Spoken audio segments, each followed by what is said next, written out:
بسم اللہ الرحمن الرحیم۔ السلام علیکم ورحمۃ اللہ وبرکاتہ۔ السلام اور ہم آفیشیل چینل میں آپ سب کو خوش آمدید کرتا ہوں۔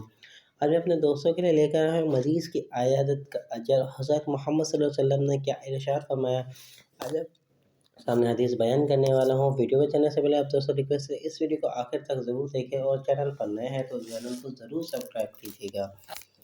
مریض کی عیادت کا اجر۔ رسول اللہ صلی اللہ علیہ وسلم نے فرمایا، جو مسلمان بھی کسی مسلمان کی صبح کے وقت عیادت کرتا ہے تو شام تک 70,000 فرشتے اس کے لیے استغفار کرتے ہیں، اور جو شام کے کو عیادت کرتا ہے تو صبح تک 70,000 فرشتے اس کے لیے استغفار کرتے ہیں، اور اس کے لیے جنت میں ایک باغ ہوگا۔ سبحان اللہ۔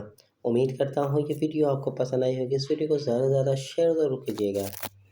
چلتا ہوں دوستوں، ایک نئی ویڈیو میں پھر آپ کے سامنے حاضر ہوں گا۔ جب تک کے لیے السلام علیکم ورحمۃ اللہ وبرکاتہ۔